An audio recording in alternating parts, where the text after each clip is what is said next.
We will continue with this chapter number 3 in science 1, which is chemical reactions and equations. And we will continue to study more types of chemical reactions. Just like the previous 2 sessions, in this session also, you will have to answer a lot of questions, think a lot, read a lot, and write a lot. So be ready with your textbooks and notebooks and pens and pencils. Let us start. What is it that we have studied? We have studied about combination reaction. This is what we studied yesterday. Can one of you quickly tell me? You can type, or you can, if you want to speak, raise your hand. How do we define a combination reaction? In very simple words, what's a combination reaction?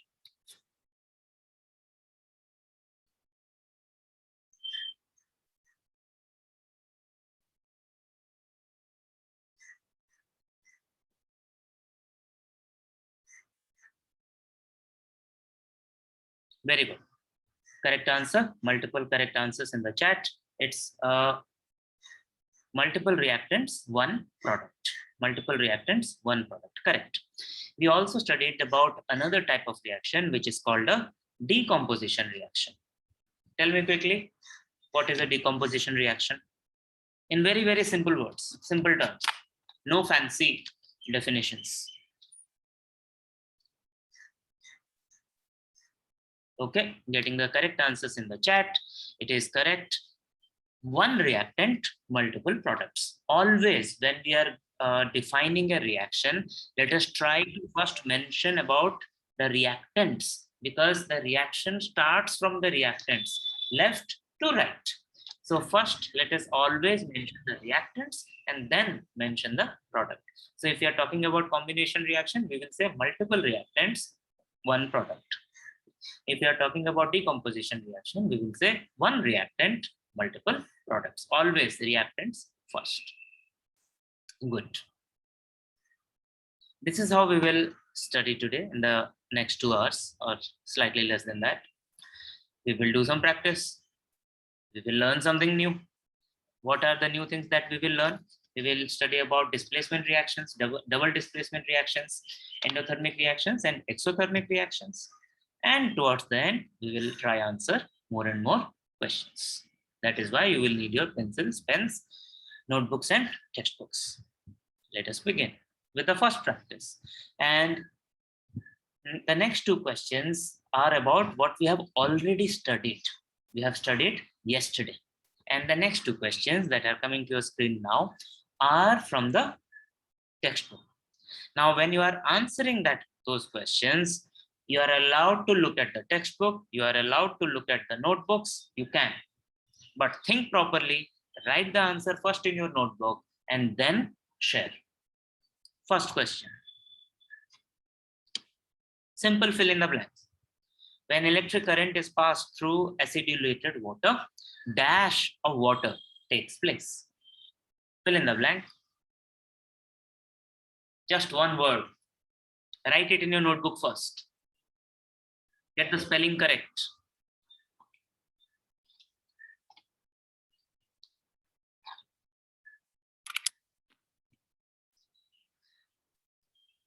Once you have written in the notebook, it will be much faster if you just raise your hand and speak. It's a simple one-word answer. Someone has already typed. Thank you. Correct. Waiting for more. Correct. The correct answer is electrolysis.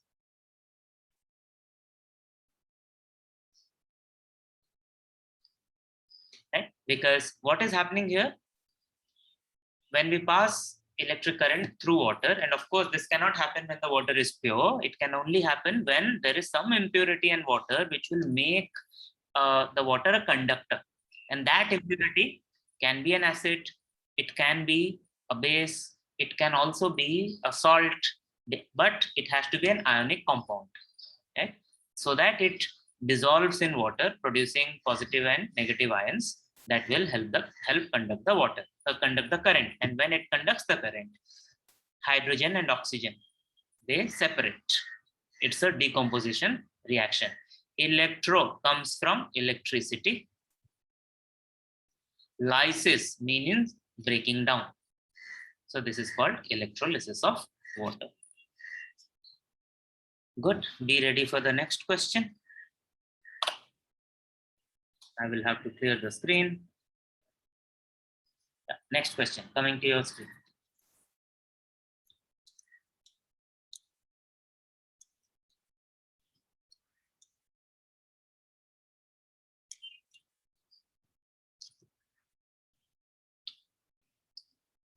Clearly, this is from question number 4, part A of your exercise. The previous question was also from exercise. I just removed the question number. It says give scientific reasons. It doesn't say give reasons. It says give scientific reasons. So our reason has to be proper, logical. It says when the gas formed on heating limestone is passed through freshly prepared lime water, the lime water turns milky. So this is a statement that is given. And it says give scientific reason. So whenever a statement is given and the question is give scientific reason, we need not worry whether if it is right or wrong. It is right. We just have to tell why that happens, why it is right. I will wait for 2 minutes. If you think that you need hints, I will give you hints. Otherwise, I will tell you something more and you will write the answer. You are writing it in your notebook properly. Structure it properly. Think. Don't start writing now. First, write down how will you answer the question. What all things you will write. In what order you will write. Take the 2 minutes to decide that. You don't need to tell me. Just decide that.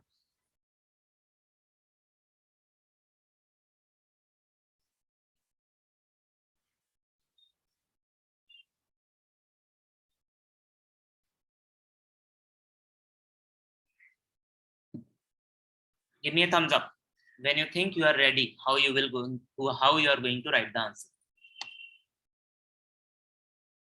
By now, you can write the answer by looking at the textbook, looking at the notebook, looking at your notes from yesterday and before.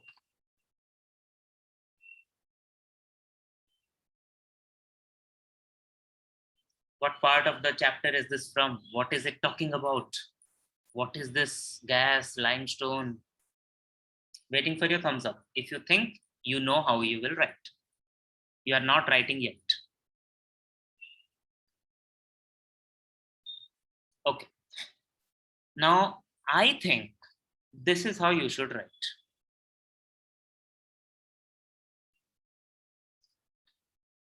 You should answer, your answer should include all these points. What is limestone? What happens when it is heated?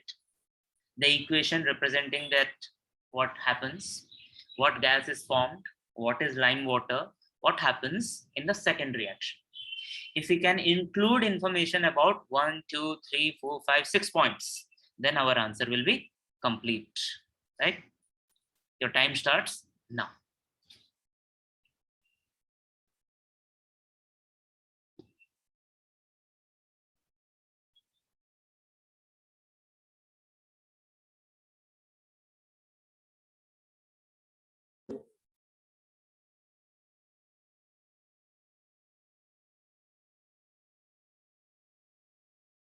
Try write the answer. You can refer to your textbooks, notebooks, notes using the structure that I have suggested here.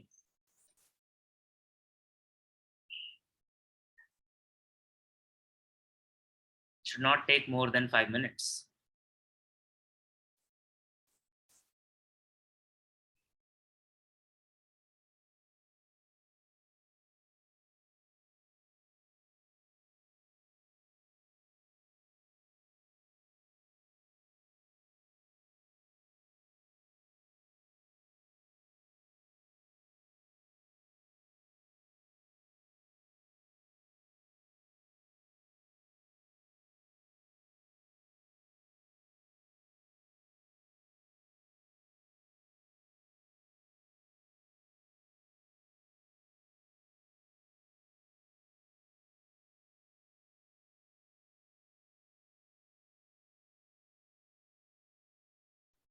If you need more hint, ask me.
Once again, I hope you are able to write. If you need a hint, ask me. You can use your textbook, you can use your notebooks, you can use your notes. Write properly.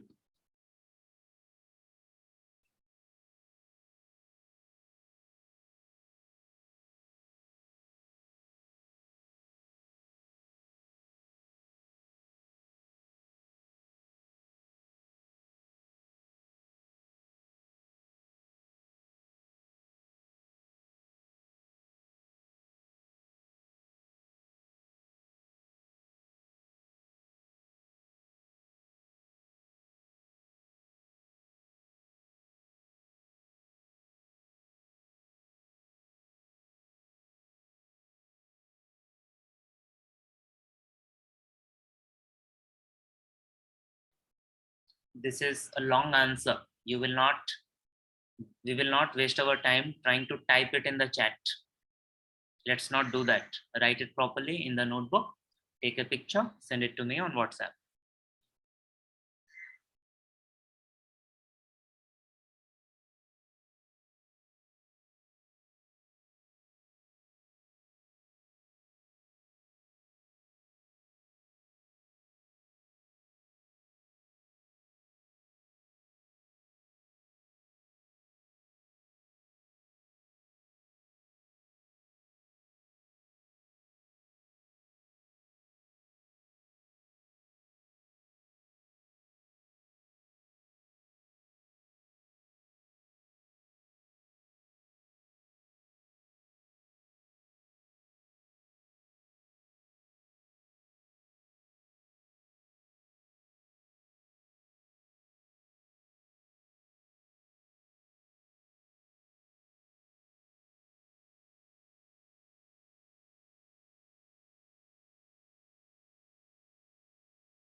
Prachi, thank you for the confirmation. If you can send your answer to me, I will have a look.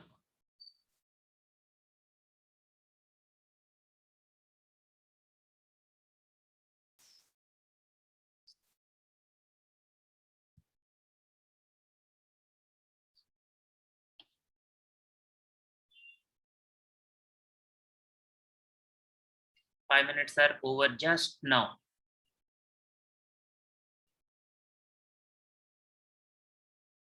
If you are writing, if you need more time, show me a thumb up. If you are not writing, if you are struggling, ask me.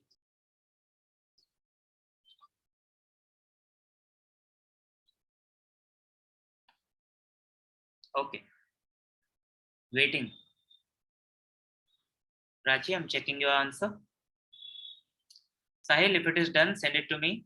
Take a picture and send.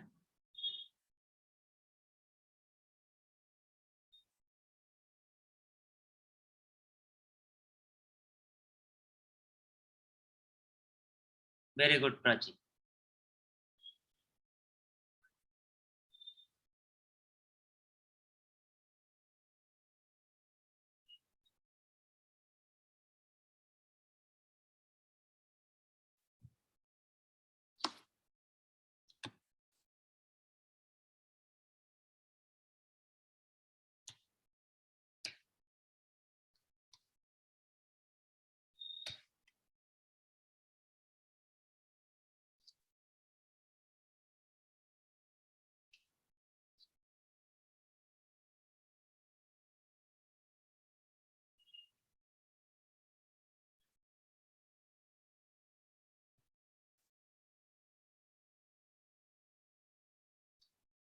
Got the answer from Khadija.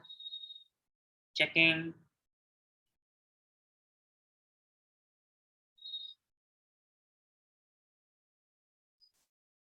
Khadija, all the information is there. Only thing that needs to be changed is we will not write numbers. We will not make the point so explicit.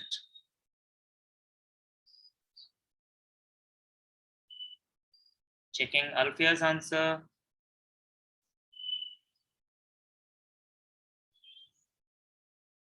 Alfia, your answer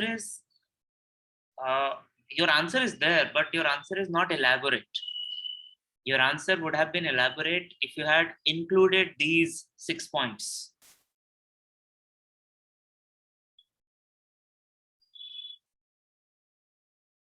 Sahil, checking your answer.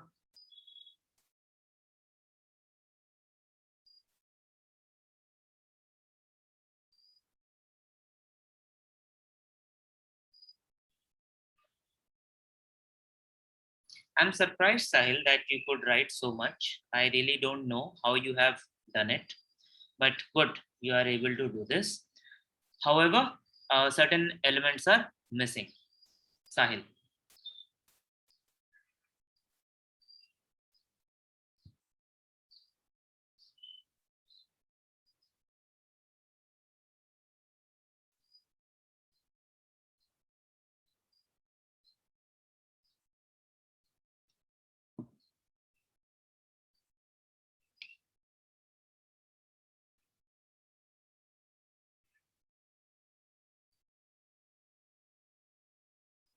Waiting for one last minute.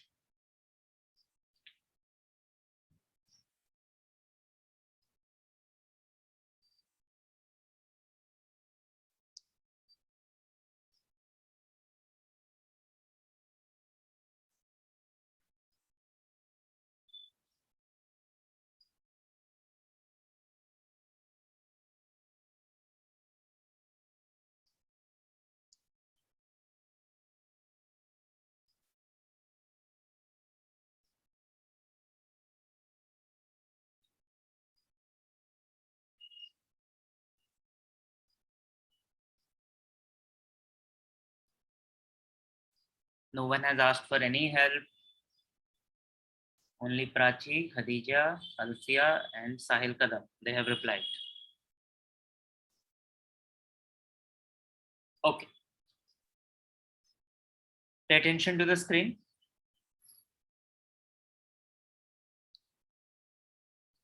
If I am writing the answer, this is what I would have written. Look at the screen.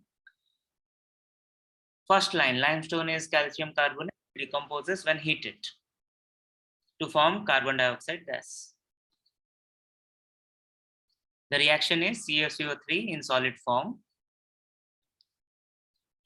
It decomposes into CaO, calcium oxide solid, and carbon dioxide gas. Lime water is aqueous solution of calcium hydroxide.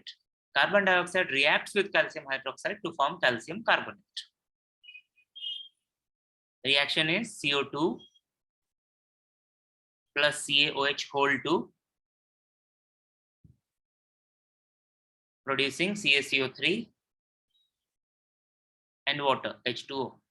And this calcium carbonate turns the lime water milky. Okay. One more thing we can do to improve this answer, and that is when we are saying that limestone is calcium carbonate, it decomposes when heated, right? We have said heated. So what I should have done is I should have put a delta here to show that we are heating. Okay? So Khadija, compare your answers. Compare your answer with this.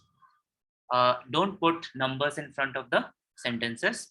Prachi, you have written almost almost same as what I have written here. Well done. Thank you, Sahil, for Alfia for trying.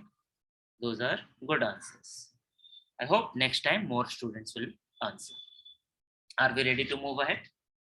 Does this answer make sense? Chand, Amar, Anushka, Bashir. Okay. Let me clear the screen once again.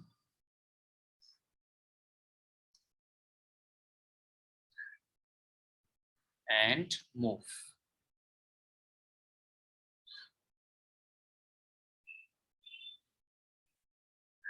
So we will continue with different types of chemical reaction.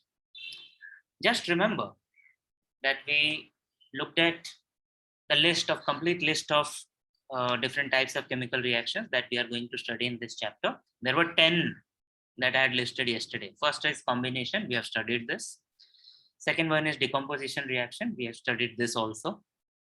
Today we are going to study about displacement reactions, double displacement reactions, endothermic reactions, exothermic reactions. There will be 4 more. So we can call them fast reactions, slow reactions, oxidation, and reduction. Right? So today we will complete type 3, 4, 5, and 6. Okay. So first, the displacement reaction. Of course, you will read and tell me what is the displacement reaction. And what you have to read is much smaller. The portion is much shorter, smaller, and I had asked you to read yesterday as part of homework. So if you know, answer immediately by typing or by raising your hand and waiting for your turn to speak. If you haven't read, if you come to the class unprepared, read it now. And tell me in simple words, very simple words, what is a displacement reaction? How will you define displacement reaction?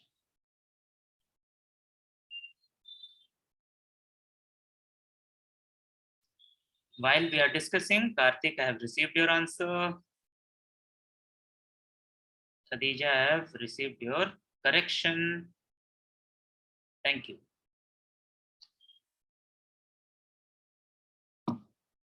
What's a displacement reaction?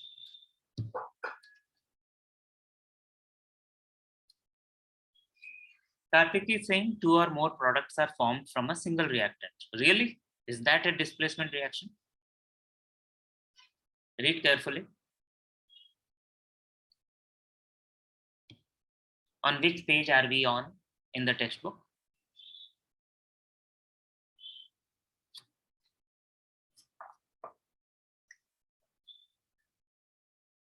We are on page number 38.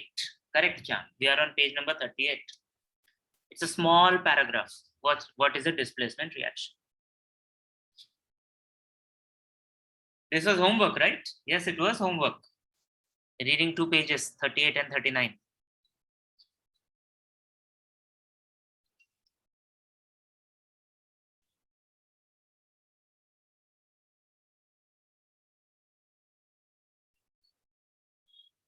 I know you can answer.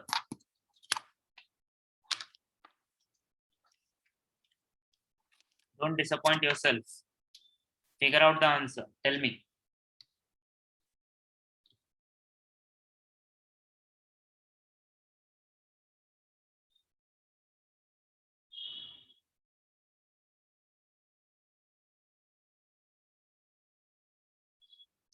Yesterday, when you read the part for decomposition, combination reactions, you know where the answer was, how it was written. See, Chanda is able to type.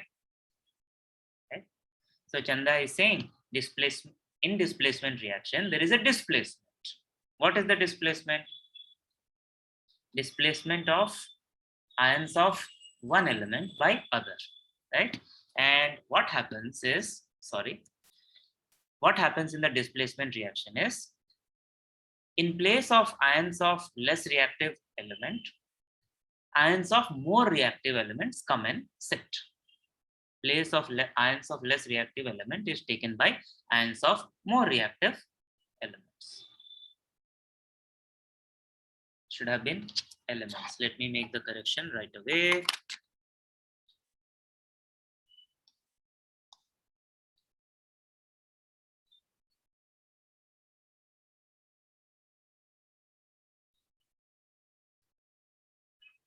Do we now remember how many elements do we know? How many elements have been discovered? From chapter number 2, periodic classification of elements. 118. Very good. 118. Do we also remember that all of them are not equally reactive? Why are they not equally reactive? What is different in them which makes some of them which makes some of them more reactive, some of them less reactive. What is it? What is that property of elements, of the atoms of the elements? You can give me an answer starting with a V, or you can give me an answer starting with an E. What is it that affects the reactivity of elements?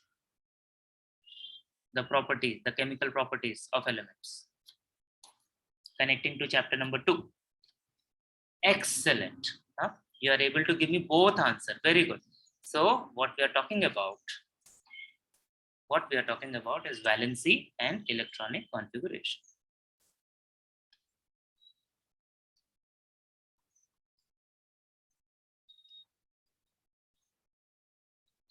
Right? Valency and electronic configuration. So some elements are less reactive, some elements are more reactive.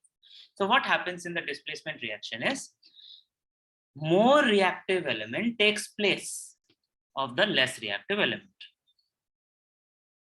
That is it. We will see how that happens.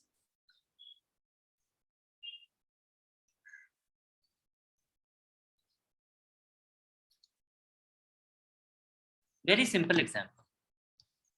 And we have seen this reaction already. This refers to the first activity, or the second activity of the chapter, where we had 5 experiments to carry out and figure out what type of change they were, if there was a change in the color, if there was a change in the temperature, and all that. Right? So what is happening here, if I explain to you in simple way, copper sulfate, we have copper sulfate solution. Someone please tell me what will be the color of this solution, copper sulfate.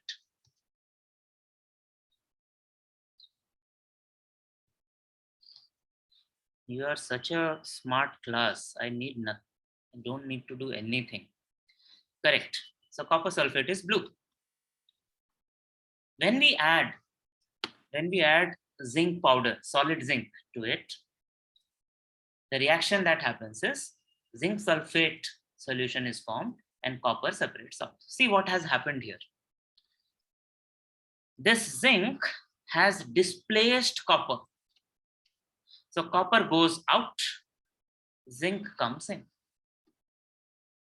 In another way, if we write, so we have CuSO4,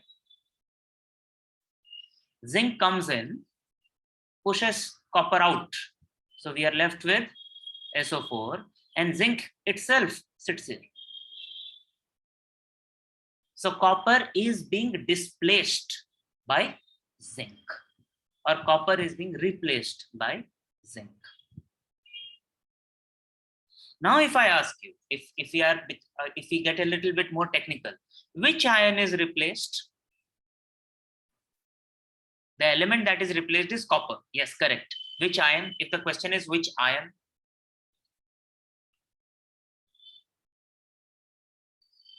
Can you tell me?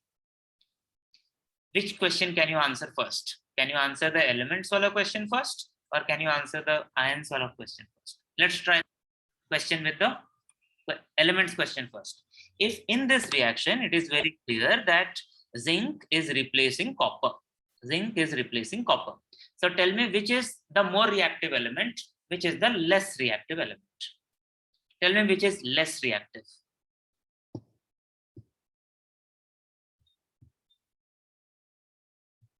It comes directly from the definition of displacement reaction. Yes, correct.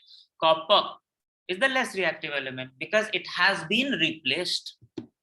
And it has been replaced by what? Zinc. So which is the more reactive element? Correct. Zinc. Z-I-N-C. Rajesh, Akhilesh, it is not zinc. It is zinc. Z-I-N-C. So copper is less reactive element and zinc is more reactive element. Now what is the ion of copper? The ion of copper is Cu plus 2. What is the ion of zinc? It is Zn plus 2. How do I know? Because I know that CuSO4 is formed of copper and sulfate. I know that sulfate is SO4 minus 2. If the final formula is CuSO4, that means Cu also has a valency of 2. and it has to be of opposite sign. So it is Cu plus 2. Similarly, you see the formula for zinc sulfate is ZnSO4. From there, we can easily figure out that it is the ion is zinc plus 2. We studied about these ions in class 9. Positive ions, negative ions. See, think, understand, ask if you have any doubt. We will definitely need what we have studied in class 9. We will also need what we have studied in the previous chapter, which is chapter number 2, periodic classification of elements.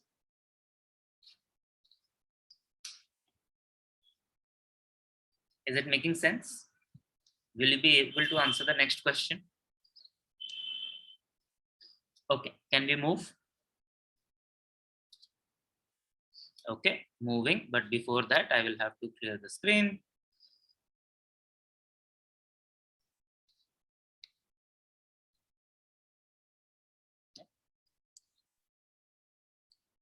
Let's try answer more questions. Here we have more examples of displacement reactions. And don't worry, let us assume, I'm telling you, no assumption, I'm telling you that iron, Fe is iron. It is more reactive than copper. Pb is lead. I'm telling you that it is more reactive than copper. So don't worry whether it is less reactive or more reactive. Iron, I'm telling you, is more reactive than copper. Similarly, lead, Pb, is more reactive than copper. Do you want me to show you one before you try? I don't think I need to, but I'm asking you. Can you do it on your own, both? Or do you want me to show? I think you can do.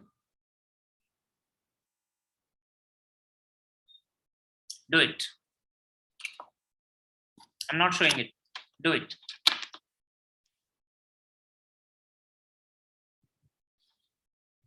I've already got one correct answer in the chat.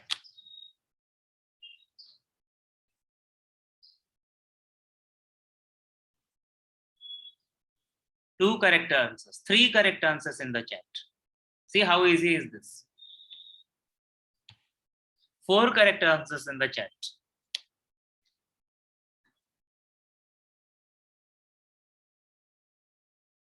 We can get more correct answers. It's easy.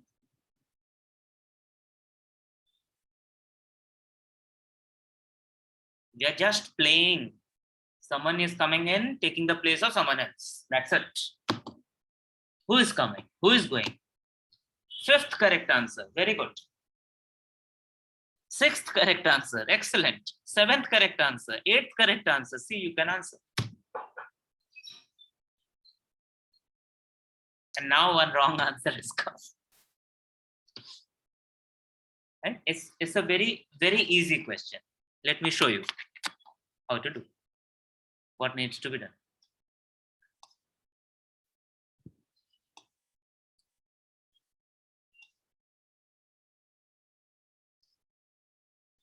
So when we know that iron is more reactive than copper, what will happen is this iron will knock copper out. Boxing. Iron will win the fight because iron is more reactive. So iron will react with sulfate. Now, if you know what the valency of iron is, if you know what the valency of copper is, you will be very confidently, you will be able to write FeSO4. If you don't know, then you will be a little bit troubled. Where will we write 1, 2, 3, all that? But this is easy. The valency of copper is 2, valency of iron is 2, valency of sulfate is also 2. So FeSO4. So what remains is copper. Same thing happens when copper sulfate reacts with lead. It knocks the copper out. So we will have PbSO4 and Pb. This is the easy part. There is an easier part. Tell me what is the name? What is the name of this compound, new compound? And the other name?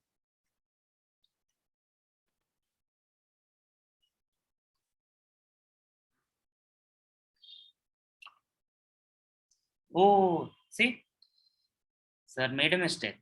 It should have been Cu. Thank you. Well done. If you can correct your teacher, you have understood properly. Now try. What is the name? What will be the name of FeSO4? Excellent, Prachi.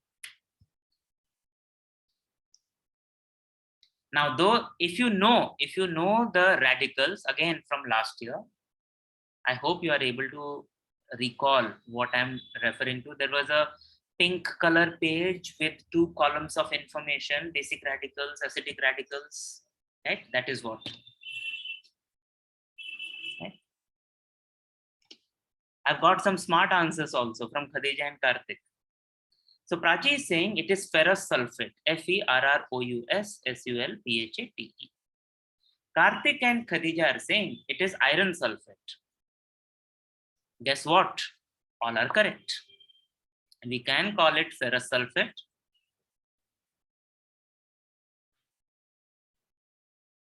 We can also call it iron sulfate. Now, if we don't know the difference between ferrous and ferric, because sometimes the valency of iron is 2, sometimes the valency of iron is 3. In this case, the valency of iron is 2, so it is ferrous sulfate. When we don't know it, the safe answer is iron sulfate. Similarly, we can call this lead sulfate.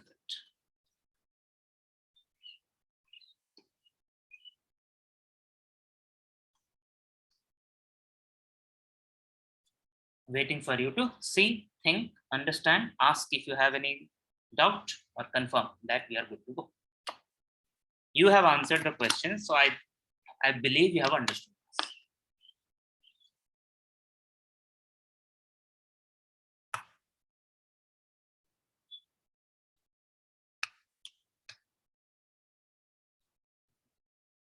I don't see any hand going up. Can I see some thumbs going up? Okay, clearing the screen to move ahead to the next one. So that was displacement reaction. Now double displacement reaction. And I'm going to teach you. No, I will not. Look at the textbook, find out what is double displacement reaction. You will not need 5 minutes. You will need less than that. What is a double displacement reaction? We are still on page number 38. This part of the chapter is even shorter than displacement reaction.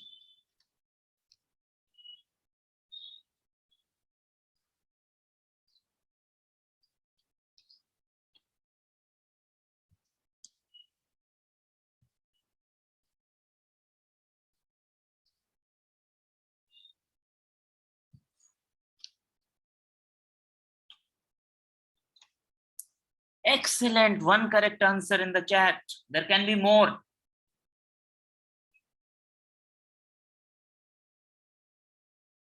Two correct answers in the chat. 3 correct answers in the chat.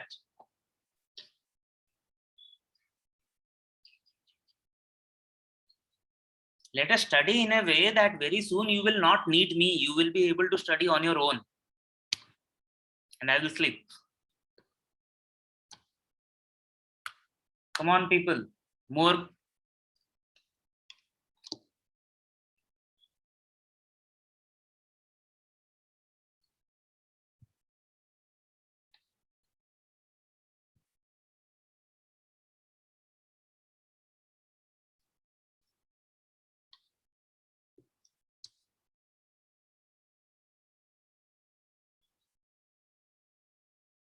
Yes, got more.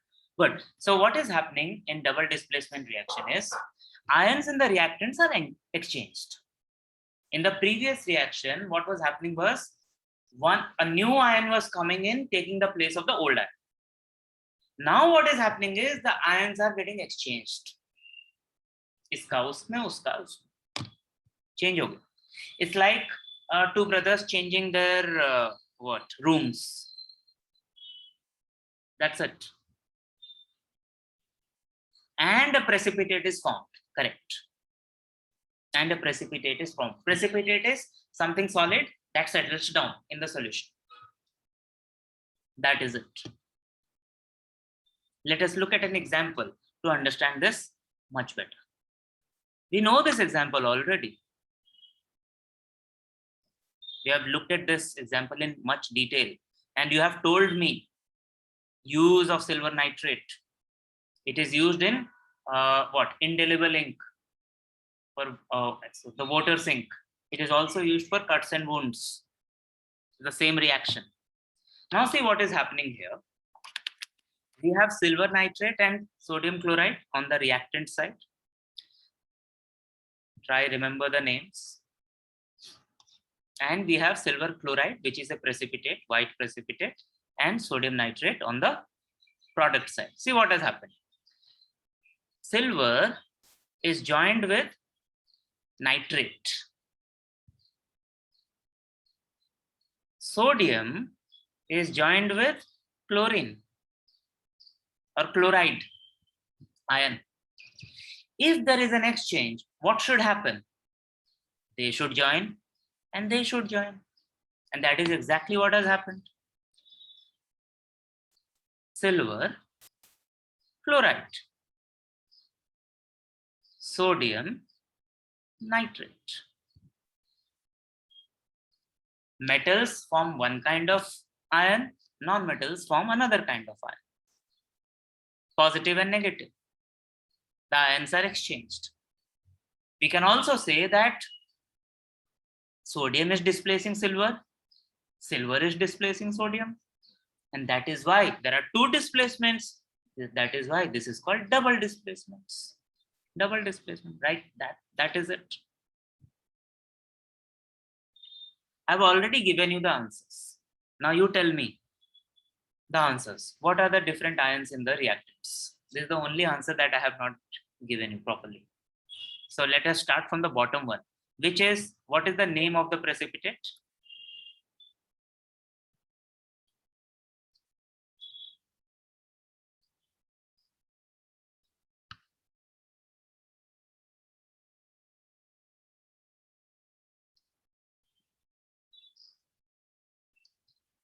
What is the name of the precipitate? The answer has come. It says AgCl, or we can say silver chloride.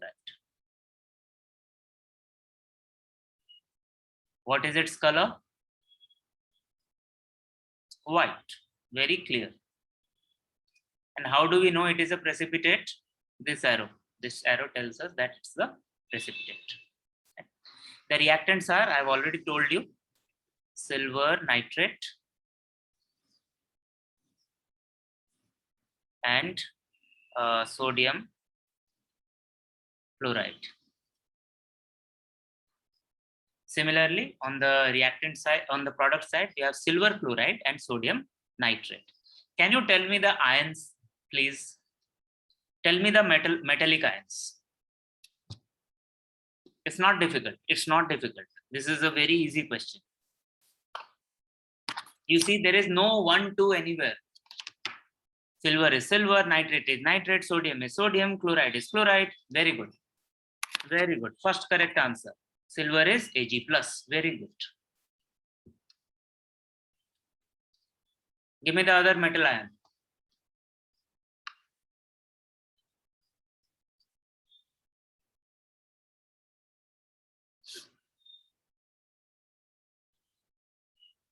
Other metal ion.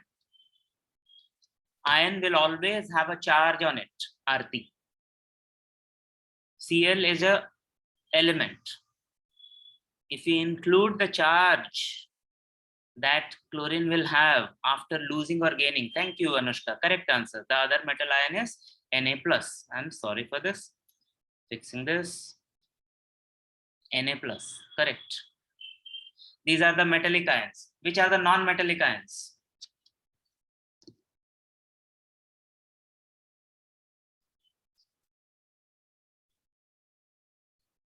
Nitrate and chloride. Nitrate and chloride. Chanda, we cannot write a ion without a charge. How do we write it properly?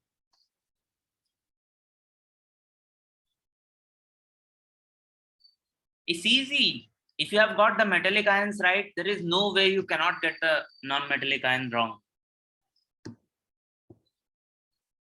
Yes, correct. Cl minus. What's the final one? Only one remains, the nitrate. Correct. It's not NO, it is NO3 minus. It is NO3 minus. Done. Done. If you still don't remember where we are getting this from, look at your class 9 textbook. Towards the end of the class, I will show you that page. All these things are there. Good. I'm happy. You could answer. Do you have any questions? Can we move ahead?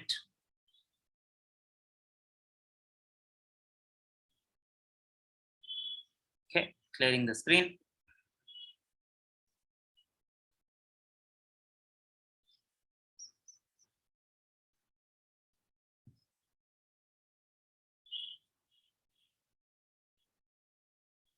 Switching my video off. One of you has asked me to switch my video off, so off. Right? Moving on to the next slide. Next question rather. Where did I go? Yeah, this one.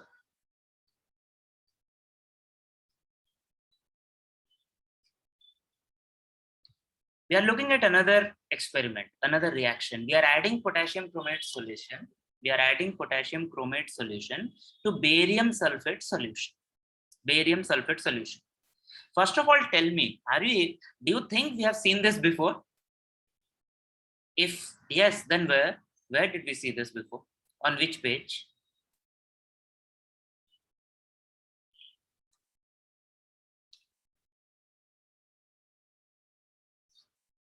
We have seen this on which page? First time in the chapter, page number 31, right?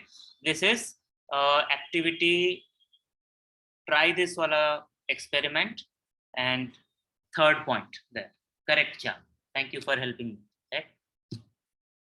Now let us try write the equation for this. I'm going to write one part. You try to write the other part, and of course, I will write the easy part. You will write the difficult part. That is how it goes. So writing the equation, we are taking barium sulfate. Good for you. The formula is already given in the question. And okay, it says solution. So we will write aqueous. Let me write it clearly. Barium sulfate.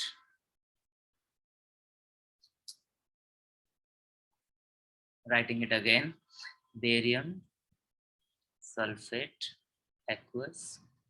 We are adding potassium chromate solution. So I have written the reactants. You tell me what will be the product.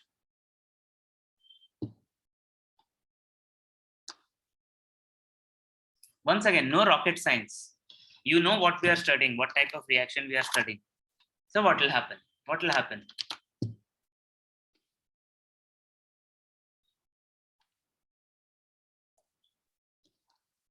This one, someone has to, after you write it, someone has to speak. It will be extremely difficult to type this in the chat.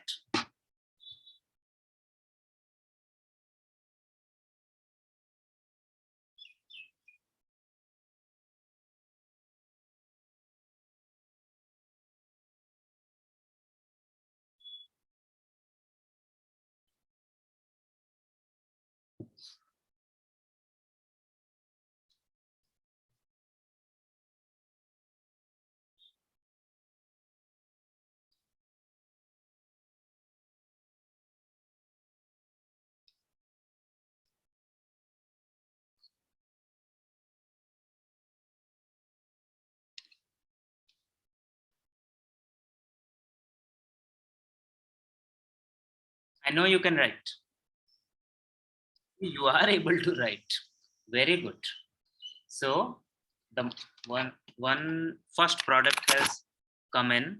So I'm putting it on the screen. You are telling me that this is going to be K2SO4. Very good. What will be the second one?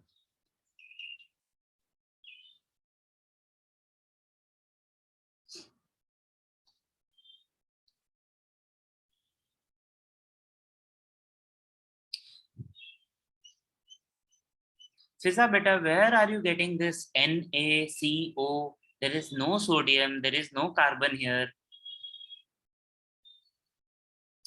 And the second one also has come in. You are saying it should be what? What happened to this?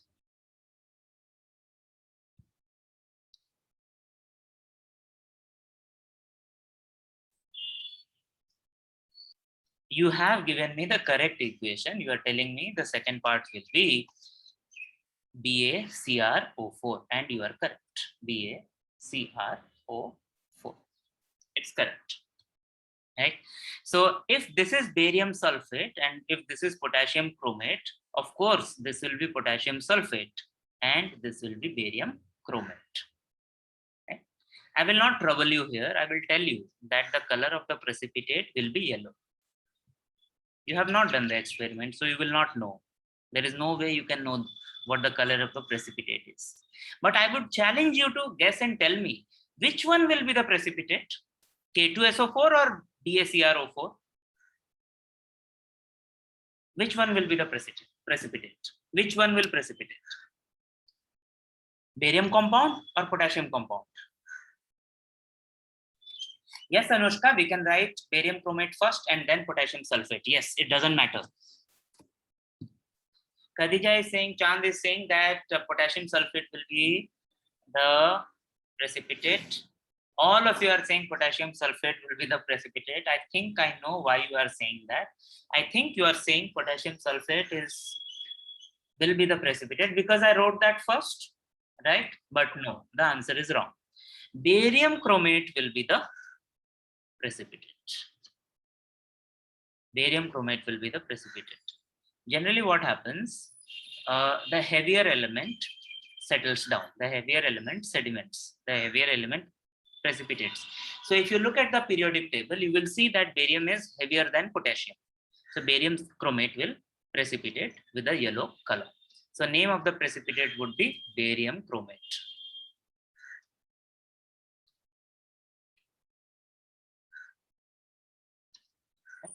What type of reaction is this? अब तो कुछ बचा ही नहीं इसमें. Everything you know. What type of reaction is this?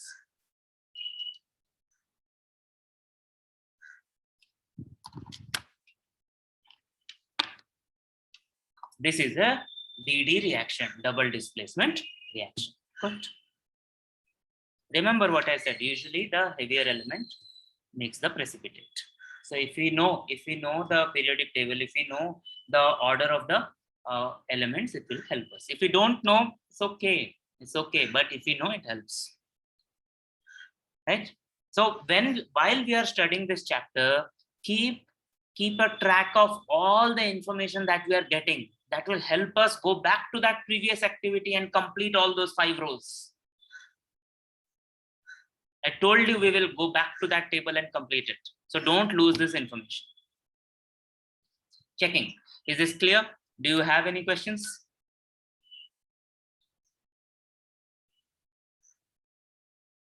No questions? I'm going to set a very hard paper for you for this chapter. Can we move to the next part? Moving.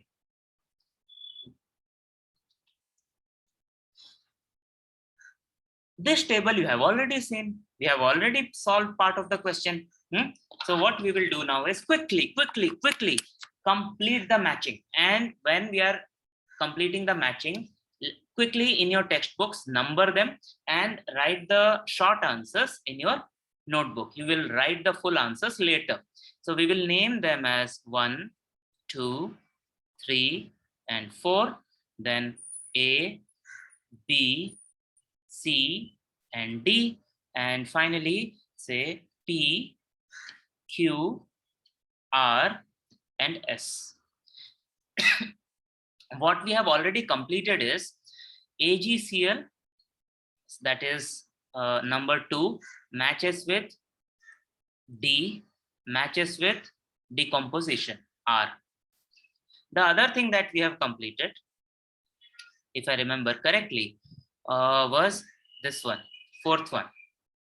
Fourth, so H2O, water combines with carbon dioxide to form carbonic acid, which is A, and this is an example of combination reaction.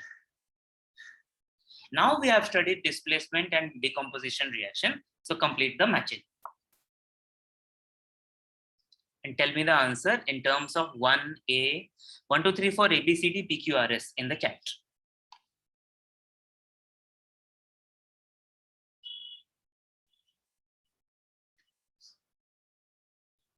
Someone is saying 3B displacement, is it? Yes, correct.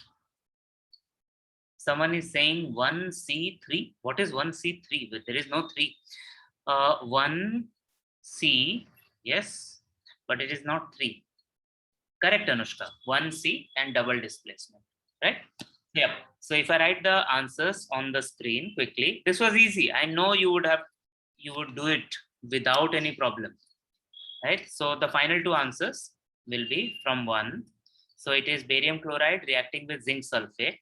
So where is barium chloride, zinc sulfate? Nothing, but we have barium sulfate and zinc chloride. So this is a double displacement reaction, double displacement. This is S. And the remaining part is copper sulfate reacting with iron. Abhi humne dekha. So iron will displace copper from copper sulfate to form iron sulfate, and it is a displacement reaction. Done.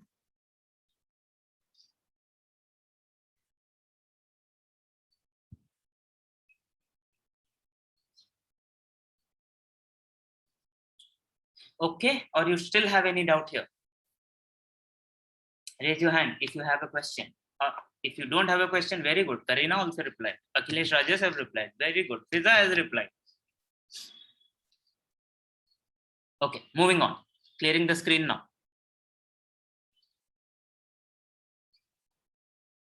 What is going to come next? Oh, endothermic reaction. Is there anything that in endothermic reaction that I need to teach you? Have I not told you what endothermic reaction is?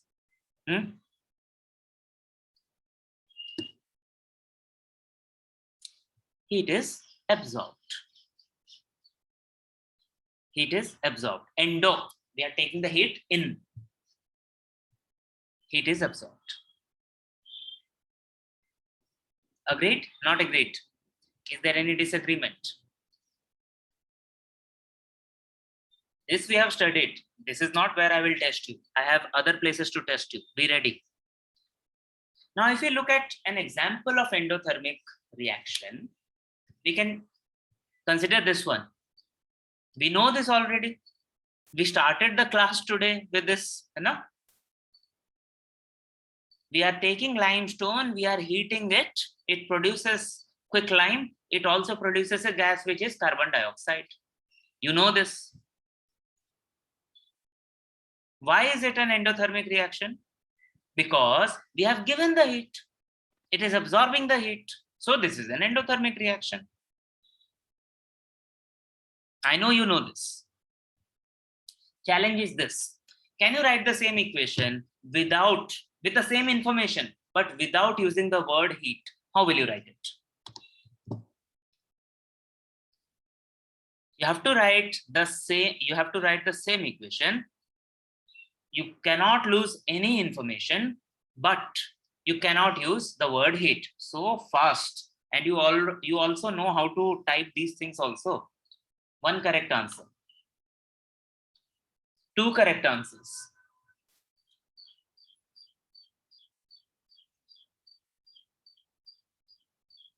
So what has happened? Suddenly I am teaching better, or you are studying better?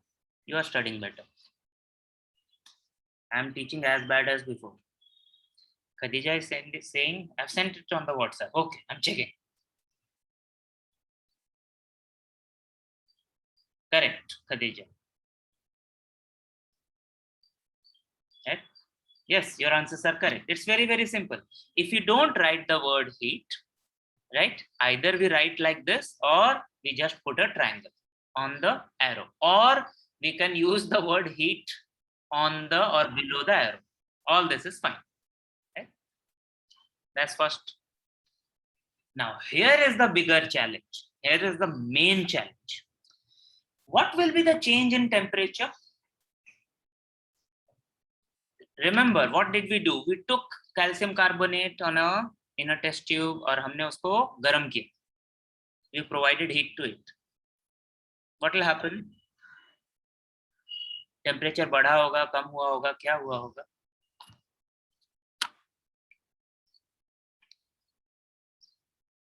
Prachi is saying it will increase. Increase. Okay. It will decrease. The temperature will decrease. It will not increase. Heat is being absorbed. If heat was given out, then the temperature would have increased, ना?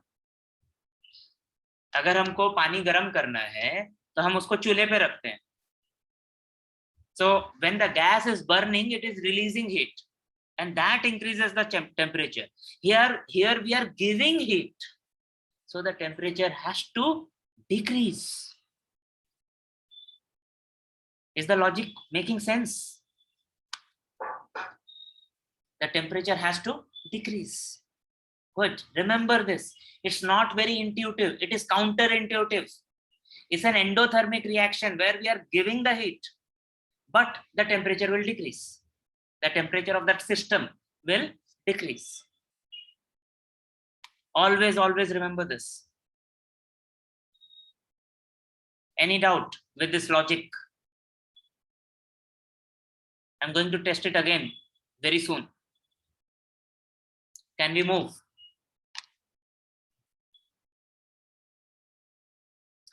Moving.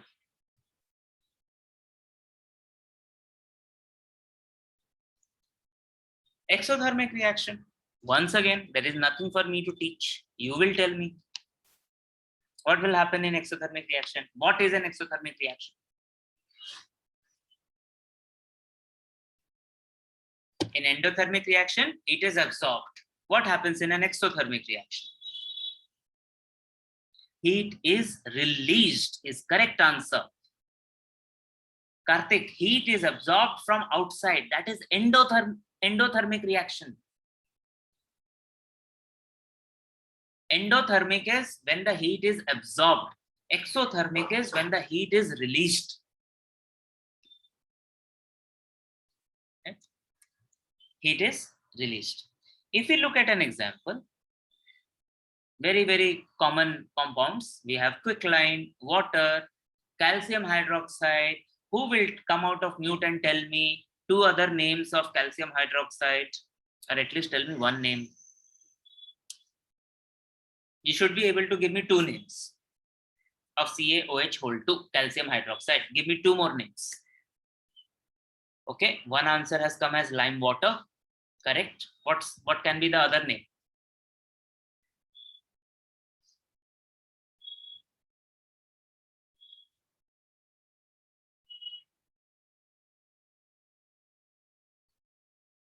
Come on, you know this. We made corrections yesterday. No, Anushka, it is not quicklime. I'm asking you about calcium hydroxide.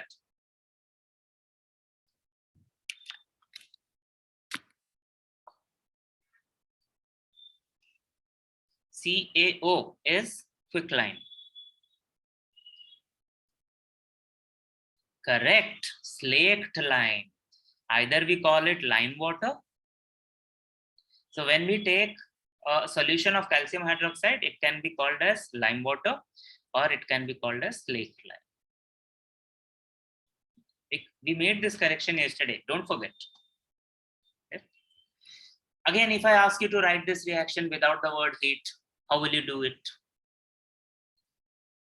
Correct, Chan. Just replace the word with triangle, the delta, and it is correct. Right? So instead of the word heat, if there was a triangle here, that also means the same thing, that heat is produced, because heat is being written along with the products. Final question. What will be the change in temperature? It will increase because heat has been produced. Heat has been produced. Now you have understood. All of you have given me the correct answer. So I'm sure now you will be able to answer the next question, which is coming on your screen. You have already seen those questions and we have already answered those questions in one way. Now today we will finally answer it in the right way. Question number 8 of exercise of your textbook. There are 4 reactions that are given. Just read properly what the equations are and identify which ones are endothermic reactions and which ones are exothermic reactions. Remember, we had done this question already. We have done this question, but then we use the word heat is produced, heat is absorbed. Now we will use the words endothermic and exothermic. I think you need just 60 seconds to do this. Even before I could finish, you have typed the answer in the chat. So you know. 1 correct, 2 correct, 3 correct, 4 correct, all are correct. So yes, if I quickly revise for the entire class, what we are saying, you see, we are seeing that heat is produced here, heat is produced here. So this is exothermic, this is exothermic. Heat is given here, absorbed here, heat is absorbed here. So this one is endothermic, this one is also endothermic. Done. One more question we have finished. Right? We said in the beginning that we will study today displacement reaction, double displacement reaction, exothermic reaction, endothermic reactions, and we have done it. But the class is not over yet. There is something little bit interesting still left. So we will complete that and then we will finish. Clearing the screen. Shall I wait and ask? Do you have any questions with this? I don't think there are any questions, but even then I am asking you. If you have question, raise your hand. Nothing? Okay. I will clear the screen. Cleared. We'll move ahead. Moving. More questions for you. So there are 4 reactions on the screen. 4 equations for 4 reactions on the screen. So depending on what you have learned so far, we have studied about combination, decomposition, displacement, double displacement, endothermic and exothermic reactions. So using that knowledge, can you please classify these reactions? Classify means tell me what type of reaction each one is. That's it. Once again, I don't think you need more than 2 minutes. You're just classifying, identifying.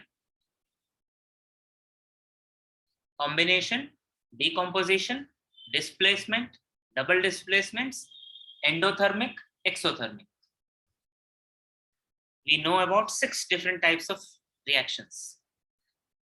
Identify, classify.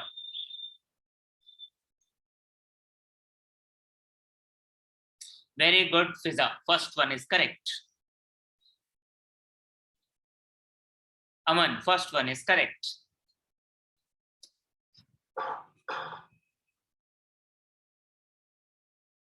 Chanda, how will you know? How will I know what you are telling me? Akhilesh, Rajesh, if you don't tell me the question number. Now, Chanda, I understand what you are saying. Prachi has given all the 4 in one go. Okay. Prachi, all 4 correct. Akhilesh, your answer is also correct. Waiting for everyone to get all the 4 correct. Karina, no, first one is not double displacement.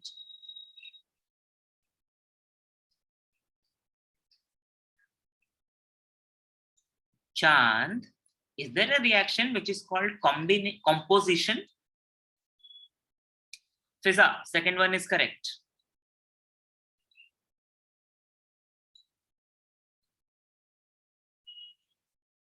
Anushka, first one is correct.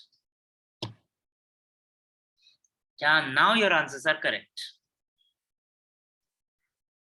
Now we are in the class. I'm telling you that you have written it wrong. Be careful in the exam. You may not have the second chance. Always think, revise before submitting. Akhilesh Rajesh, second one is correct. Fiza, third one is not correct.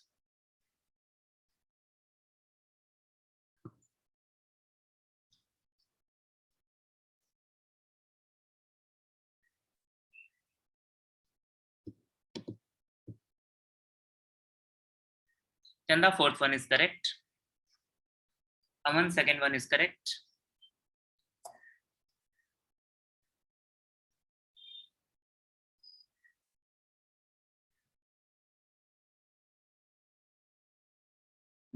Now Khadija has sent all the four.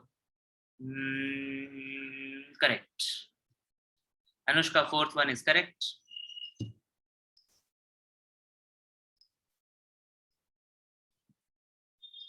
Chanda, third one is wrong.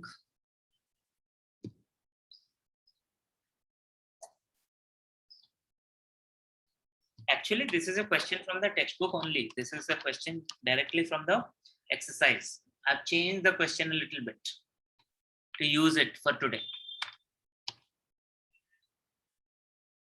Yes, now you are getting it. Now you are getting it. Karina, beta, we cannot say exothermic or endothermic because in any of these questions, there is no information about the heat. So if nothing is mentioned about the heat, then we cannot say whether it is exothermic or endothermic. Chanda, now your third one is correct.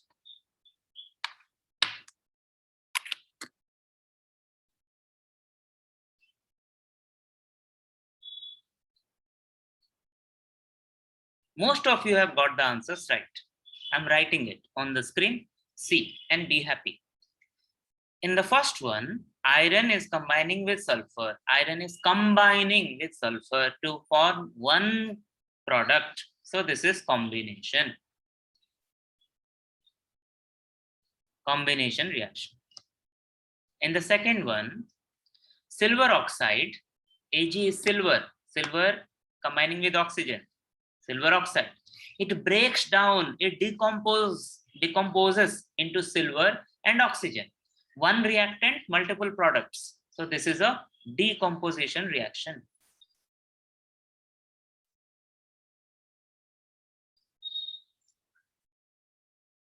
Third one, magnesium is combining with oxygen to form magnesium oxide. Multiple reactants, one product. Again, combination reaction. No mention of heat, so we cannot know whether they are exothermic or endothermic. We don't know. And D, you see, hydrogen is knocking nickel out, so we can call it displacement. Just remember, there is a better name for this reaction. We haven't studied it yet. For the time being, we are calling it displacement reaction. There is a much better name. We will study in the next class. Those who got answers wrong, can you please confirm that you have understood now? If you have a doubt, raise your hand.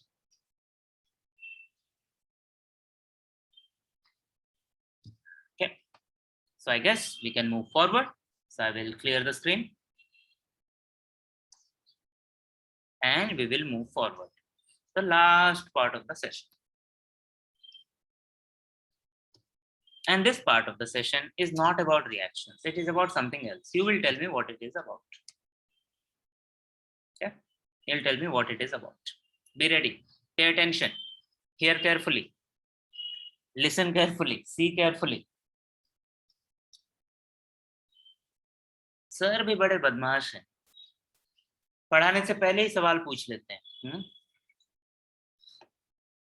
But we have studied this. What is the difference in the process of dissolution and a chemical reaction? Remember something that we studied last year?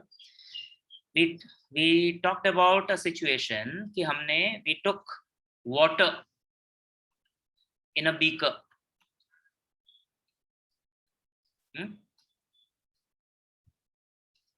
And we added common salt to it.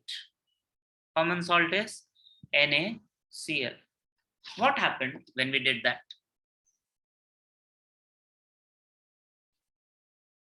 What can we call water here as generic term for water here? जब हम नींबू पानी बनाते हैं तो उसमें नमक और चीनी मिलाते हैं ना. जब हम नींबू पानी बनाते हैं तो उसमें नमक और चीनी मिक्स करते हैं. So what happens to the salt? Does it become something else? What's the English word for that? Yes, Tushar. Finally, answer from Tushar. Yes, it dissolves. You know? It dissolves. And if you remember, the picture looked like this.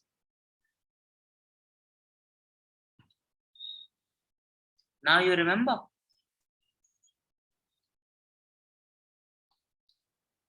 No, it does not melt. Aarti, it does not melt. It disassociates, वो टूट जाता है, and mixes, dissolves in the water. Right? So water here is acting as a solution.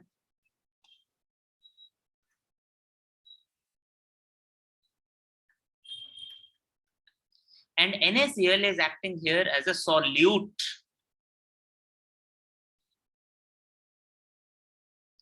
Now you tell me, what is happening here? Is it a chemical change or a physical change?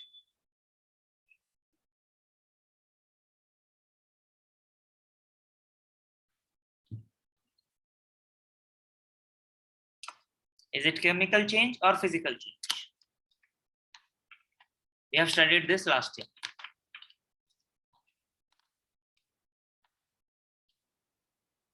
Dig into your brain, not dig into your brain. Dive into your brain, dive into your memory and find those treasures that are hidden there. Is it a chemical change? No, it is not. And why it is not? The answer is there in the next question. It asks, does a new substance form? No. We have a chemical change only when something new is formed. We don't have a chemical change unless something new is formed. What is happening here? What is happening here is only NaCl is breaking down. No new substance is formed. And if you remember, if we evaporate this water, if we heat this water for a long time, then the water will evaporate and we will find the salt back. Nothing has changed, chemically speaking. Physically, something has changed, right?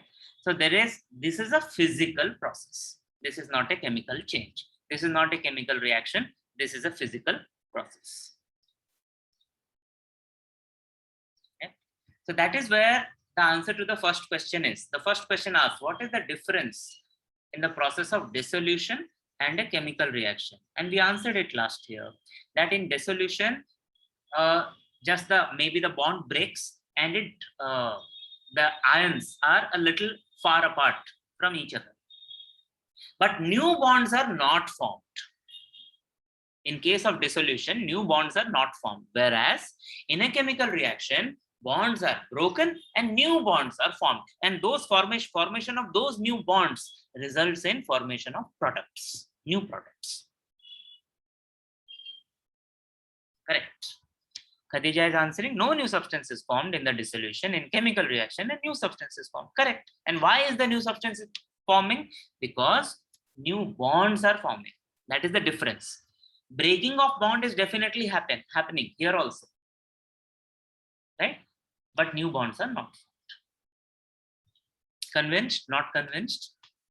Clear? Not clear? Have question? Raise hand. If it is clear, come. Good. So as we have studied about endothermic reactions and exothermic reactions, there are endothermic processes and exothermic processes where there is physical change which causes change, which absorbs it or releases heat. Not a chemical change, but a physical change. That is also possible. That is also possible because in dissolution also there is something to do with the bonds. Okay? We are going to study that. What is it?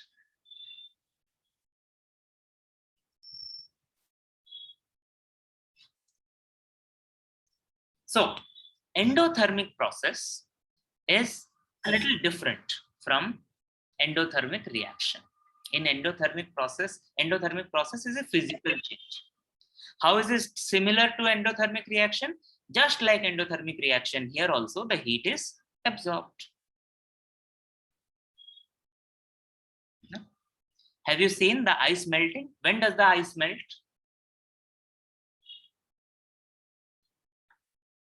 When does the ice melt?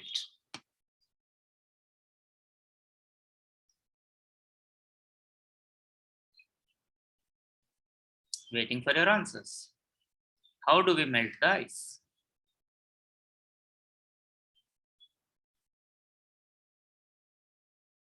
What do we need to do to melt the ice?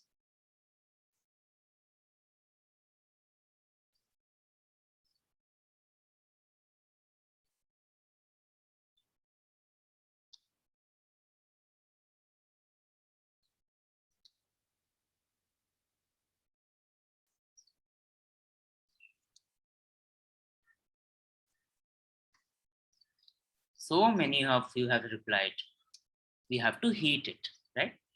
Right. So if we have to heat it, that means we are giving the heat. We are, and that heat is being absorbed. Right. So this is an endothermic process. Similarly, this is a very interesting example that we need to remember. And if possible, we will do this experiment in the lab. Is when we dissolve potassium nitrate in water. Potassium nitrate in water, not sodium chloride. Potassium nitrate. Some smart student, which my entire class is smart, tell me what is the formula for potassium nitrate.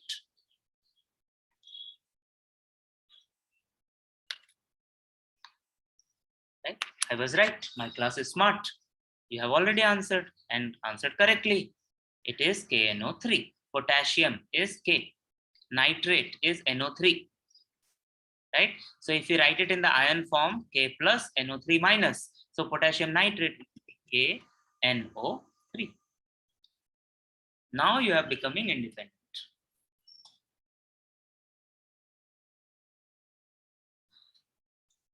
So when this process is just like the dissolution of salt in water, but to be remembered is this is an endothermic process. So what will happen to the temperature? We have already seen what happens to the temperature in an endothermic reaction. It decreases. तो अगर हम if we take a beaker, कैसा होता है beaker? कल आपने देखा था? मैंने आपको वो link दिया था. So if we take a beaker and we take water in it and we put KNO3 and we dissolve and इसमें अगर हम एक थर्मोमीटर डाल के रखेंगे. So before the potassium nitrate is added, suppose the temperature was somewhere here. Once the potassium nitrate is added, we will see that it will go down. It will decrease because it has absorbed the heat. Karthik, it has absorbed the heat from the surrounding. That is why the temperature will decrease. Chand is clear about this. Karthik, are you clear now? Thank you for the confirmation. Anyone else? If it is not clear, when we are dissolving potassium nitrate in water, it is going to be a endothermic process. So let us now look at an exothermic process and also understand what exothermic processes are. You tell me what will happen in an exothermic process. Will it be a physical process, a physical change or a chemical change? First question, whether it will be physical change or chemical change. Just answer P or C.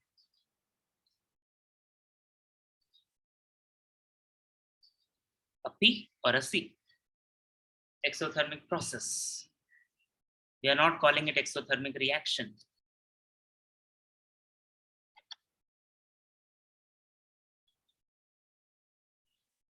What happened to my Smart Plus?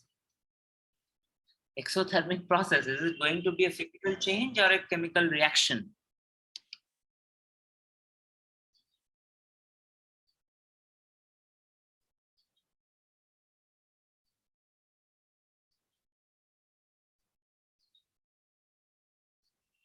Aman is saying chemical. Why? We started, Chanda is saying chemical. Why? We started by saying that we are going to study non-reactions, not reactions. Enough.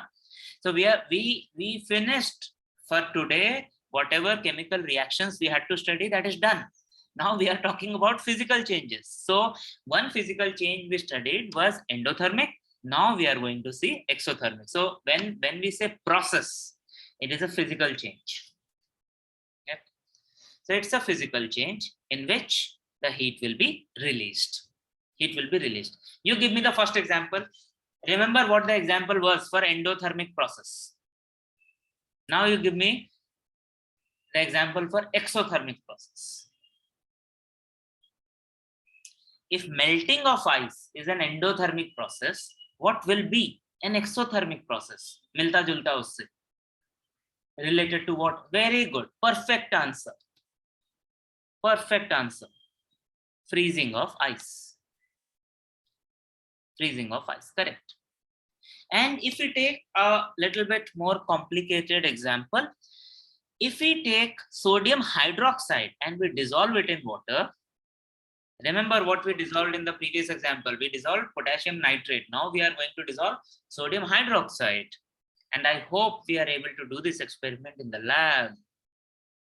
We will see that heat will be produced. Heat will be released. And what will happen when the heat is released? What will happen to the temperature? Whether it will decrease or increase? It will increase. It will definitely increase. Very good. So the basic heat related thing and temperature related thing remains the same, whether it is a reaction or a physical change. Endothermic means heat is absorbed, temperature decreases. Exothermic means heat is released, temperature increases. Before we move, because you are a smart class, what will be the formula for sodium hydroxide? They are our new friends. You are making a list of all the elements and all the compounds. And the only person who has been submitting her a list of elements and compounds, she is able to answer. And someone else also. Correct answer will be NaOH. Why? How? Sodium is Na, hydroxide is OH. If you remember, the sodium ion is Na plus, hydroxide ion is OH minus. When they combine, they form the molecule NaOH. Let's have some more fun. You tell me, what type of compound is NaOH? Is it acid? Is it a base? Or is it a salt? Class 9, chapter 3, or was it chapter 4, 5? Acid, bases, and salts. What is sodium hydroxide? Very good. Perfect answer. Let's see if someone else can answer. Khadija, correct answer.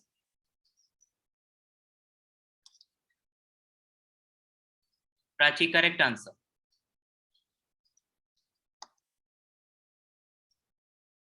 Waiting for more answers. Chand, wrong answer.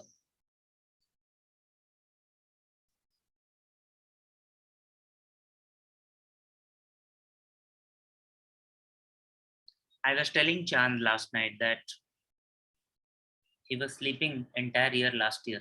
Now he has woken up. Aman, wrong answer. Whenever we see OH, whenever we have hydroxide, it will always be a base. It will always be a base. And whenever we will see something like this H, whether it is HCl or H2SO4, it will be an acid. The very definition of the base is that has OH minus ions. Very definition of acid is which has H plus ions. And those compounds which have neither H plus nor OH minus, they are salts. So NaCl is a salt. This was a quick reminder from last year. Please pick up your class 9 textbooks and revise.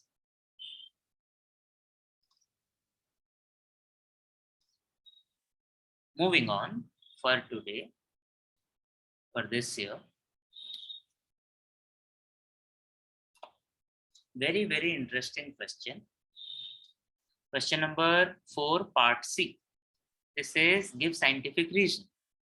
This is similar to what we answered earlier in the class. 4A we have answered. Now 4C. We have to give reason, tell why this is happening or how this is happening. While preparing dilute sulfuric acid from concentrated sulfuric acid in the laboratory, the concentrated sulfuric acid is added slowly to water with constant stirring.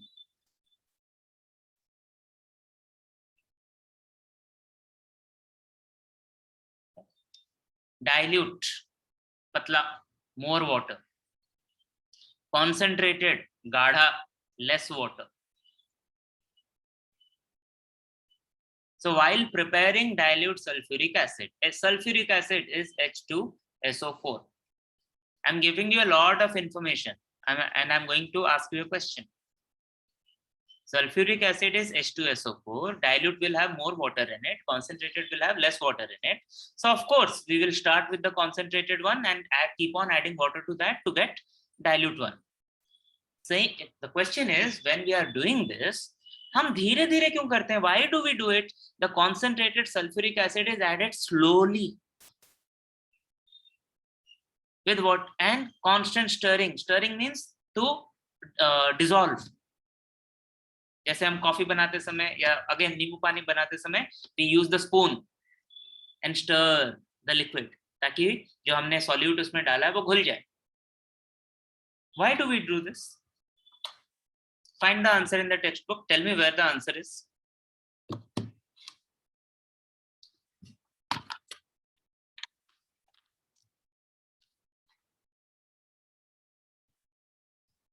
And once again, I'm not asking you anything that you cannot answer. You can.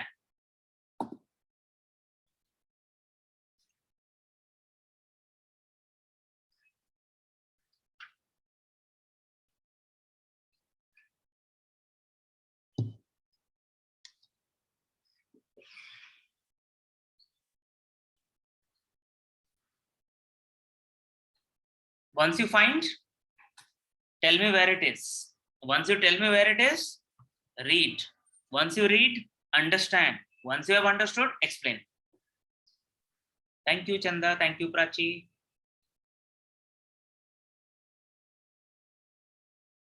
Waiting for others. Where is this given in the textbook? Read it, understand it, then answer.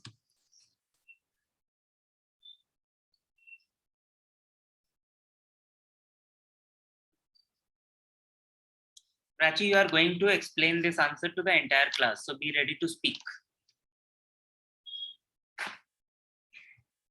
Others, you are still finding out where it is. Where is this in the textbook? Shall I tell you where it is?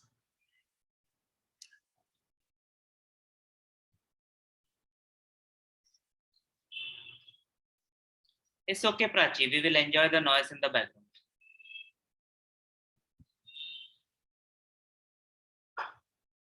Alpha, it is not on page number 39. Akhilesh Rajesh, you are correct. It is below endothermic. It's on page number 38. Chanda has also found it. Page number 38, bottom of the page. Now you know where it is. Read it.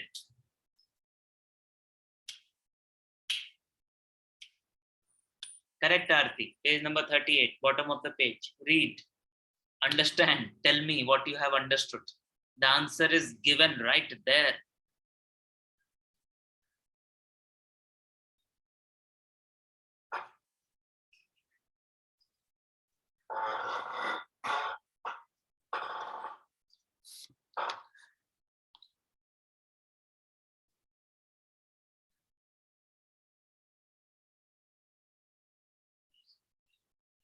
If you think you have understood, show me a thumb up. It's very, very simple.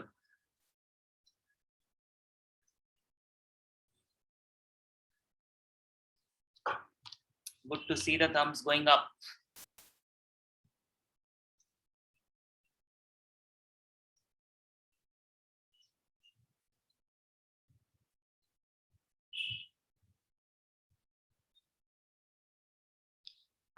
Prachi, come out of mute and please explain to the class.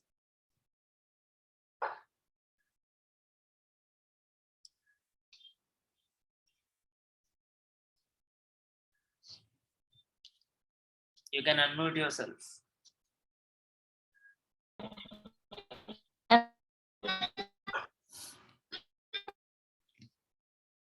Speak, Prachi. Speak. Yes, Prachi.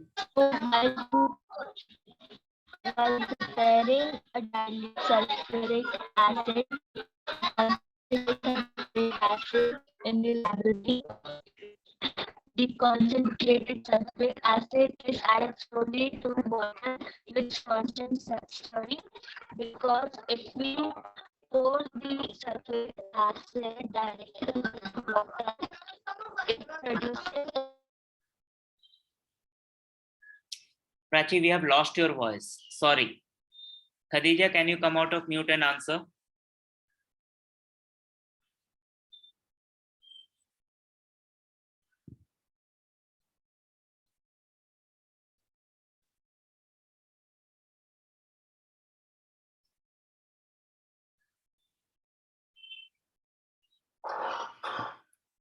Khadija, waiting for you to speak.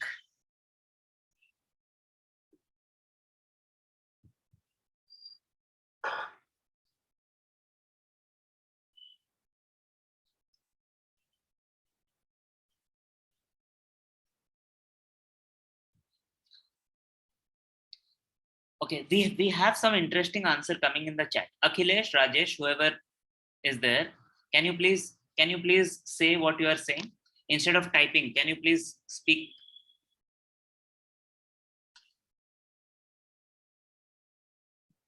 Sir, to avoid accident, we pour water and stir it while Okay. adding sulfur. Okay, clear. Now tell me why will there be an accident? Why can there be an accident?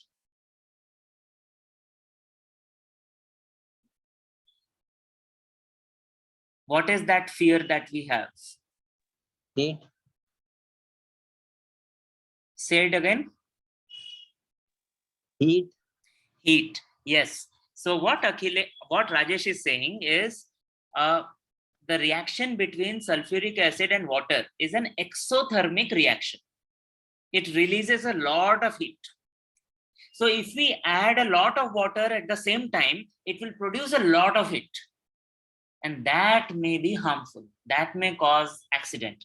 And that is why we don't add a lot of water at the same time to sulfuric acid. We add it slowly. Thank you, Rajesh. Remember how we are answering this. We are saying, we will say that, first of all, the reaction between concentrated sulfuric acid and water is an exothermic reaction. This has to be said. This is how we will construct our answer. We will say, I'm writing it for you on the screen.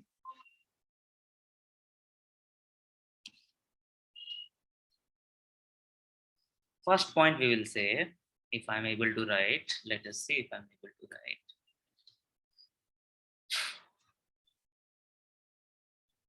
We will say, when concentrated H2SO4, something is wrong. I'm writing it again.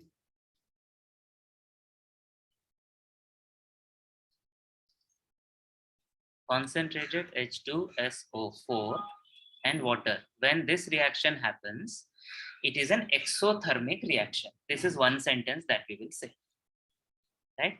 Then we will say that the amount of heat that is produced that may cause accident, that may cause fire, that may cause burn, to avoid that fire, to avoid that accident, to avoid that burn, we will add water slowly. So we have to say this, we have to say exothermic, and we have to say avoid accident, injury, a small explosion maybe. To avoid all those things, we will do it slowly. Just checking with everyone, is the answer clear? I'm going to ask you two questions. First question, is the answer clear? Chanda is saying to avoid the evaporation. Yes, the evaporation. So the heat that is produced, this exothermic reaction, the heat that it will produce, it will evaporate the water. Now, if a lot of water evaporates suddenly, then it will cause almost an explosion. Steam is hotter than boiling water. It has more heat. It may burn us. That is what we are trying to avoid. So second question is, do you know how to write? We will have to say that the reaction of concentrated hydrochloric sulfuric acid and water is exothermic. It will produce a lot of heat. It will evaporate the water. That will cause an accident. To avoid that, these words have to be there. Confirm. Rajesh, you also have to confirm that you have to mention exothermic. Just accident is not enough. What you have said is correct, but you missed certain steps in the beginning. Good. Moving on to the last question. Last question.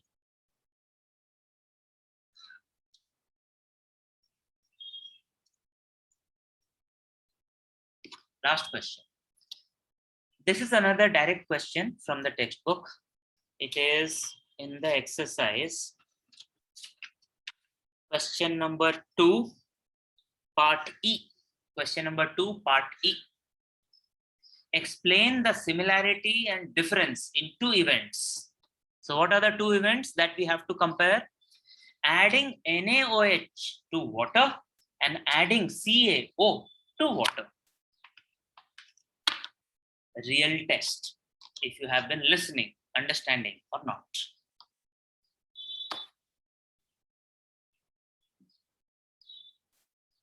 And I know that you can answer.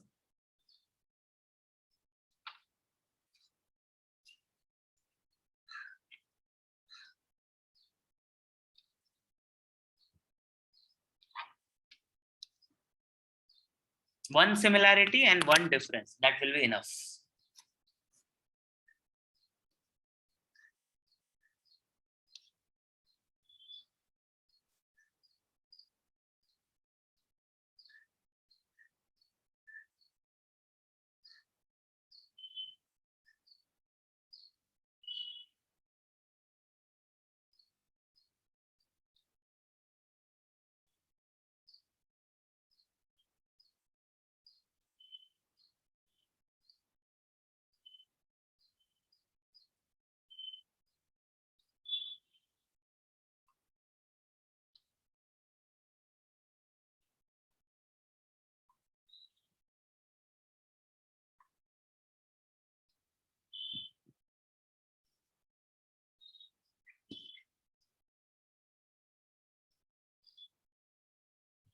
Think, ask me if you need any help.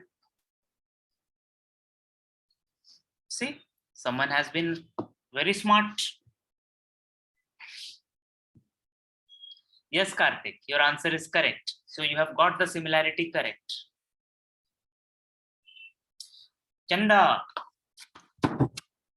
let's not get into the reaction. Let us compare, find the similarity and difference.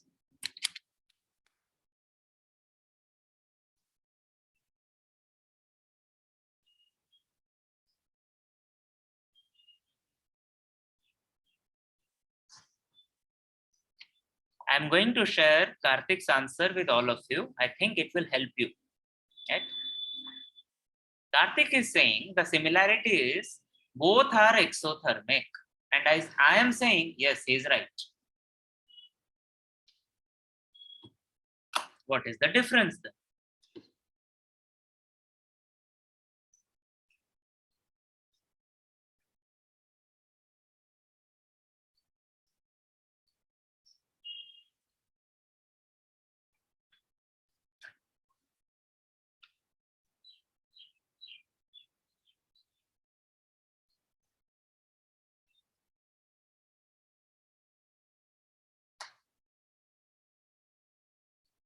Nope. It's not about the product. It's something else. Of course, when the reactants are different, the products will also be different. Why will someone ask you that kind of question? The question is much better than that.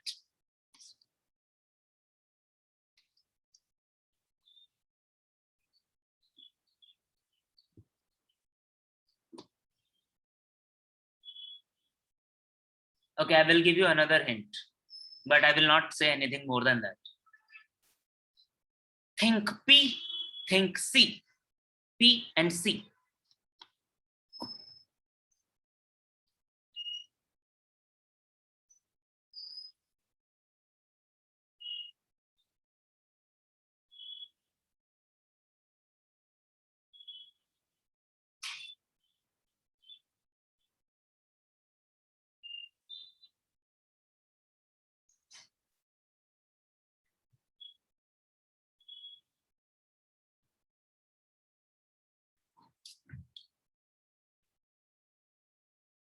Excellent, Chand.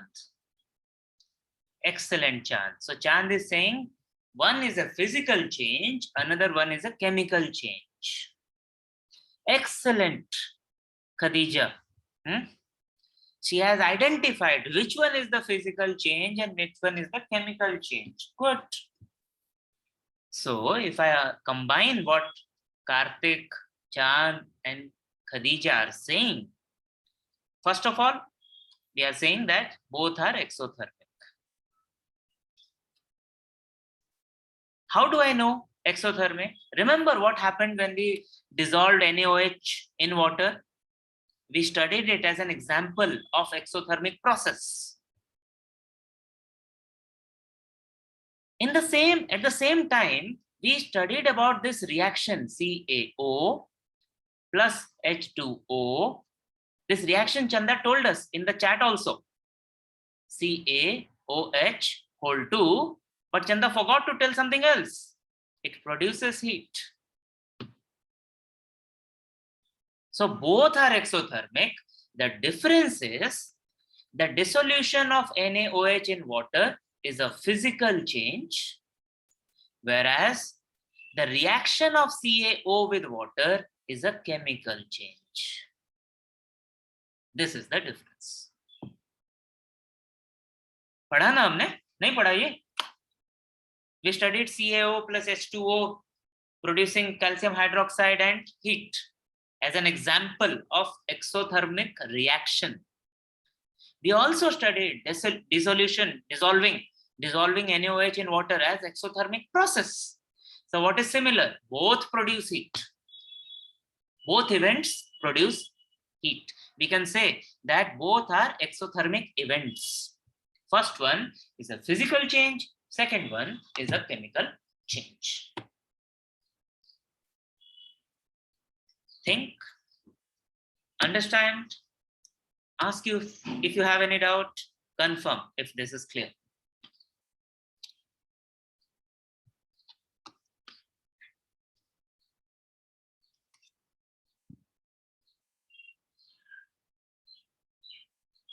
Right? We studied this in the class today. So all we had to do was we bring in different elements. We studied these things at two different places. We studied CaO wala reaction, then we studied exothermic reaction, and we studied the event process of dissolving NaOH in water when we were studying exothermic process. So when we bring together, when we compare them, we find that both produce heat. One is a physical change, another one is a chemical change. Very good. That brings us to the end of the session. So before we finish, what is it that you are going to do as homework? Is this. You will complete your notes. So notes will include your displacement reaction, double displacement reaction, endothermic reaction, exothermic reaction, endothermic process, exothermic process. That will be your notes. You will update your list of elements and compounds from pages 38 and 39. Right? If you have completed all the questions that we discussed in the class, then point number 3 is already done. If you have not completed, you will complete that. In addition to that, you will answer 3A and 3D, question 3A and 3D of the exercise. Chandra, can you read question number 3A and 3D of the exercise for the entire class?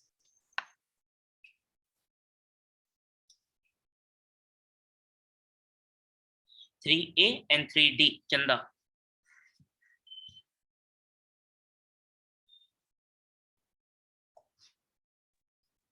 Question number 3 says, explain the following terms with examples.